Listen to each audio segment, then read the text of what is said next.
आइए आज सुबह की शुरुआत करते हैं आपके पार्टनर की एनर्जीज चेक इन करके। आइए, thank you so much my soul family, इस चैनल को इतना ज़्यादा प्यार देने के लिए, मेरी रीडिंग्स को इतना ज़्यादा सपोर्ट करने के लिए। सबसे पहला कार्ड आ गया है द एम्प्रेस। आपके पर्सन की करंट एनर्जी हम देखने की कोशिश कर रहे हैं। अपने पार्टनर का नाम लेते रहिए। द मैजिशियन कार्ड हमें बताइए मेरे व्यूअर्स के पार्टनर अभी इस समय क्या सोच रहे हैं। हमारे पास कार्ड आ गया है। आइए अपने पार्टनर की एनर्जी जो है इसमें कनेक्ट करने की कोशिश कीजिए। बहुत सारे कार्ड शफल हो रहे हैं, इसका मतलब ये है कि आपके पार्टनर आपसे बहुत कुछ कहना चाहते हैं। आइए शुरू करते हैं आपकी रीडिंग। चलिए, एम्प्रेस, द मैजिशियन, यहाँ पे है 10 ऑफ सोर्ड्स, यहाँ पे है 9 ऑफ कप्स। बहुत सारी चीज़ें एक साथ ही चल रही है आपके पार्टनर के मन में। यहाँ पे है ट्रैवल का card, that is 6 of swords. Then हमारे पास है एस ऑफ कप्स। देखिए आपके पार्टनर ना अभी ना बहुत ज़्यादा मैजिशियन वाली एनर्जी में मुझे दिखाई दे रहे हैं। इसका मतलब क्या है? इसका मतलब ये है कि आपके पार्टनर अब फाइनली यूनिवर्स की सिंक्रोनिटी के साथ हमेशा मैच करते हुए दिखाई दे रहे हैं। देखिए, द मैजिशियन का कार्ड आना, इसका मतलब ये है कि आपके पार्टनर एक तरीके से किसी चीज़ के लिए अपने आप को रेडी कर रहे हैं, क्योंकि यहाँ पे सारी एनर्जी है, पेंटिकल्स है, कप्स है, सोर्ड्स हैं एंड वॉन्ड्स है। तो हो सकता है कि आपके पार्टनर ना किसी चीज़ के लिए बहुत ज़्यादा तैयारी कर रहे हों और आगे नेक्स्ट एक्शन लेने की सोच रहे हैं, क्योंकि मैजिशियन के कार्ड के आने का मतलब ही है कि एक्शन लेना। और एक्शन लेना और कोई भी एक्शन लेना तो इतना ज़्यादा ग्राउंडेड होके, इतनी गाइडेंस के साथ, इतनी ज़्यादा तैयारी के साथ लेना कि उस चीज़ में सक्सेस होने के अलावा और कोई ऑप्शन बचा ही ना हो। मतलब बेसिकली मैं देख रही हूँ आपके पार्टनर अभी बहुत ज़्यादा किसी चीज़ के लिए ना बहुत ज़्यादा डिटरमाइंड मुझे लग रहे हैं। मतलब कमर उन्होंने कस ली है कि वो चीज़ उनको करनी ही है। ठीक है, अब ये हुआ कैसे और आया कैसे? देखिए, 10 ऑफ सोर्ड्स, ठीक है, कुछ टाइम पहले आपके पार्टनर की एनर्जी थी ये और आपकी एनर्जी भी थी यही। आप दोनों एक दूसरे से अलग होने के बाद, क्योंकि आप दोनों बिल्कुल भी कांटेक्ट में नहीं हैं, दोनों एक दूसरे से अलग होने के बाद पता नहीं क्यों बिल्कुल एक दूसरे के बिना रह नहीं पाते। ऐसा लगता है कि इतने साल की दूरियां हैं, लेकिन पता नहीं क्यों। हो सकता है कि आपका किसी और से भी लव रिलेशनशिप रहा हो। लेकिन ये जो पार्टनर है ना, जिनके बारे में आप रीडिंग देख रहे हैं, ये पार्टनर कुछ इस तरीके के हैं, कुछ ऐसे हैं कि आप कितनी भी कोशिश कर ले, कितना भी अपना दम लगा ले, फोर्स लगा ले, मूव ऑन करने की कोशिश कर ले, ये जो पार्टनर है ना आपके दिल से, आपके दिमाग से जाते नहीं है, पता नहीं क्यों। और ये चीज़ ना आपको बहुत ज़्यादा परेशान करती है कि कब होगा ऐसा, कब होगा मैं हर्ट से बाहर निकलूं, कब होगा जब मेरी सफरिंग ख़त्म होगी। क्योंकि ना इस रिलेशनशिप ने आपने स्ट्रगल तो किया ही है, लेकिन बहुत ज़्यादा सफ़र भी किया है इस पर्सन की वजह से, आपके एफ़र्ट्स की वजह से, आपके टाइम के बीत जाने की वजह से। यहाँ पे मैं देख रही हूँ हाल फिलहाल में हो सकता है आप ना बहुत ज़्यादा ट्रैवल कर रहे हों, और अगर ट्रैवल नहीं कर रहे, हो सकता है आपके पर्सन बहुत ज़्यादा भी ट्रैवल कर रहे हो सकता है कि जहाँ वो जॉब करते हो वो उनके घर से या फिर उनकी प्लेस से बहुत ज़्यादा दूर हो, जहाँ पे वो बहुत ज़्यादा ट्रैवल करके जाते हो। एक चीज़ और मैं देख रही हूँ, ये पर्सन ना अकेले नहीं जाते, ये किसी के साथ जाते हैं। हो सकता है इनका कोई रिलेटिव हो, कलीग हो, क्लासमेट हो, कोई भी हो, उनके साथ ये जाते हैं ट्रैवल करते हुए। और वहाँ पर जब भी जाते हैं एक साथ, तो हाल फिलहाल में मैं देख रही हूँ, मुझे एनर्जीज पता चल रही है कि ना बहुत ज़्यादा प्यार वाली बातें भी होती है। और जहाँ पे जिक्र आता है आपका द एम्प्रेस का कार्ड, ठीक है, द एम्प्रेस के कार्ड के आने का मतलब है जब भी आपके पर्सन, एक चीज़ मैं बोलना चाहूँगी, जब भी आप दोनों रिलेशनशिप में थे ना, आपके पर्सन, देखिए, दो तरीके के इंसान मुझे यहाँ पे दिखाई दे रहे हैं। एक जो किसी को बताते नहीं थे, हर किसी से छुपाते थे, और दूसरे जो पूरी दुनिया में ऐलान कर देना चाहते थे कि आप उनके साथ हैं और वो आपके साथ हैं और आप सिर्फ़ और सिर्फ उनके हैं। ऐसे मुझे बहुत सारे लोग डोमिनेंटली ये वाली एनर्जी के लग रहे हैं, जहाँ पे आप हो सकता है कि छुपाते हो, आप नहीं बताना चाहते हो क्योंकि आप कंफर्टेबल ना हो, लेकिन आपके पर्सन पूरी दुनिया में ऐलान कर देना चाहते हो कि ये सिर्फ मेरी है या सिर्फ ये मेरा है।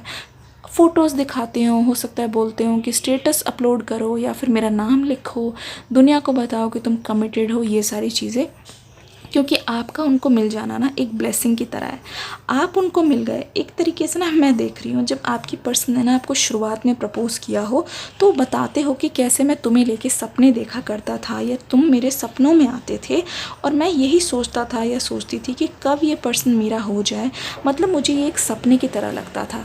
लेकिन आज जब तुम मेरे साइड में हो, आज जब तुम मेरे पार्टनर हो, तो मुझे कभी कभी विश्वास नहीं होता। पूरी दुनिया से मैं तुम्हें छुपा लेना चाहती हूँ या चाहता हूँ। इसीलिए मैं चाहता नहीं हूँ कि किसी और की नज़र तुम पर पड़े या फिर तुम एक ऐसे इंसान हो, तुम ऐसे अट्रैक्टिव हो कि कोई भी तुम्हें प्यार कर लेगा, कोई भी तुम्हें मुझसे छीनने की कोशिश करेगा। ये सारी प्यार भरी बातें आपके पर्सन हो सकता है आपसे बोलते हो जब आप दोनों साथ में हो। इसीलिए समथिंग अबाउट आप जिस तरीके की ड्रेस पहनते हैं या फिर हो सकता है आपके बाल, आपके मेकअप करने का तरीका या बॉयज़ में ग्रूम होने का तरीका आपके पर्सन को ना बहुत ज़्यादा अट्रैक्टिव लगता है और था भी। तो ये सारी चीज़ें ना वो डिस्कस करते हैं कहीं ना कहीं। आपके पर्सन ना बहुत ज़्यादा सोशल मीडिया पे मेरे को दिख रही है प्रेजेंस। मतलब कोई मॉडल है या फिर कुछ है, कोई भी हो सकता है मेल और फीमेल, उनको ना वो निहारते हैं, फॉलो करते हैं, देखते हैं। लेकिन ना जब सेटल होने की बात आती है ना उनके मन में कहीं ना कहीं आता है ये सारी चीज़ें बहुत फेक होती हैं। जो भी है ये रियल लाइफ में मुझे अपने पर्सन से इतना प्यार है और मेरे लिए सबसे ब्यूटीफुल और अट्रैक्टिव इंसान वही है पूरी दुनिया में और उनकी जगह कोई नहीं ले सकता। क्योंकि लड़कियाँ तो बहुत तरीके की होती हैं, लड़के बहुत तरीके के होते हैं, लेकिन जो दिल से सच्चा इंसान है, जिन्हें आप रियल में जानते हैं, उससे बेटर कोई नहीं है। ये अपने पार्टनर से जिसके साथ ये जाते हैं या फिर रहते हैं, अपने दोस्तों से डिस्कस करते हुए मुझे दिखाई दे रहे हैं। जब उनके दोस्त पूछते हैं ना कि तुम क्यों नहीं जाते उसके पास या फिर क्यों नहीं जाते उनसे बात करने के लिए, तो यहाँ पे एस ऑफ कप्स। तो इनका कहना कुछ इस तरीके से है कि मेरे दिल में आज भी, देखिए कप पूरी तरीके से भरा हुआ है, मेरे दिल में आज भी उनके लिए बेशुमार प्यार है। बेशुमार प्यार जो मैं एक्सप्रेस नहीं कर पाता या कर पाती, लेकिन आज भी दिल में वो जगह सिर्फ उन्हीं की है जहाँ पे सिर्फ उनका नाम लिखा है। क्योंकि जब भी मैं किसी को देखूँ ना मुझे उनका ख्याल आता है। जब भी उदास हूँ उनका ख्याल आएगा, जब भी खुश हूँ ऐसा लगता है कि मुझे अपने पर्सन से वो बात शेयर करनी है। लेकिन क्या होता है कि क्योंकि हम दोनों कांटेक्ट में नहीं हैं तो उनकी बहुत याद आती है। एक चीज़ और मैं बताना चाहूँगी, थोड़े से कार्ड्स हम लेके और थोड़ी सी क्लैरिटी मांग लेते हैं यूनिवर्स से। एंजल्स एंड यूनिवर्स प्लीज़ बताइए, एंजल्स एंड यूनिवर्स प्लीज़ बताइए, थोड़ी सी हमें क्लैरिटी दीजिए, मैसेज दीजिए। और क्या चल रहा है इस पर्सन के दिमाग में, क्या डिस्कस कर रहे हैं और क्या चल रहा है? रिग्रेट, खोने का रिग्रेट। और क्या चल रहा है इस पर्सन के दिमाग में? Night of cups, O my God, regret, खोने का डर। और क्या चल रहा है आपके पर्सन के दिमाग में? Oh my god, wheel of fortune आ गया यहाँ पे।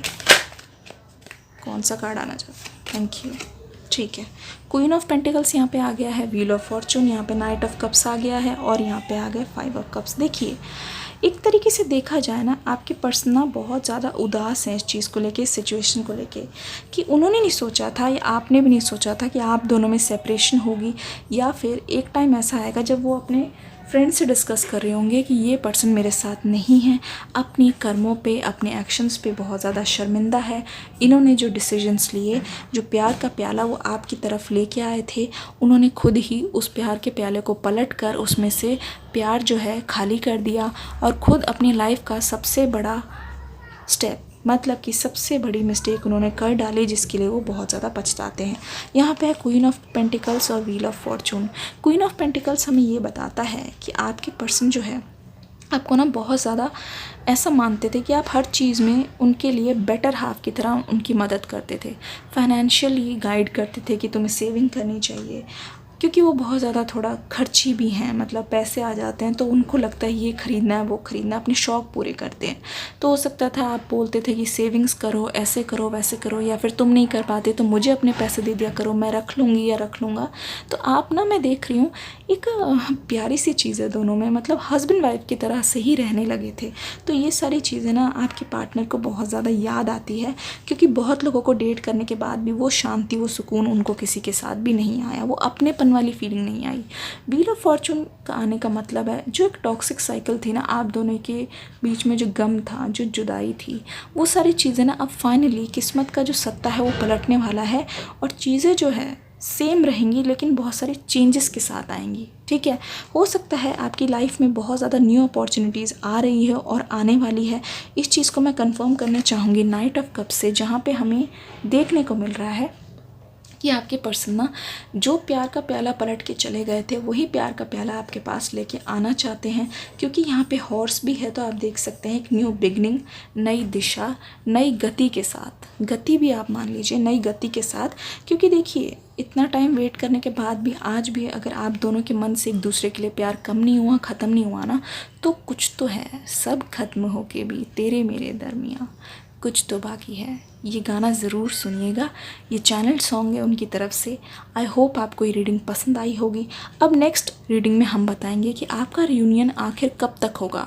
एक रीडिंग आएगी बहुत ज़्यादा डिटेल्ड होगी, तो बने रहिए मेरे साथ, देखिएगा कल सुबह ठीक 11 बजे। तब तक के लिए गॉड ब्लेस यू। मैं मिलूँगी आपसे नेक्स्ट रीडिंग में। Thank you so much and love you all.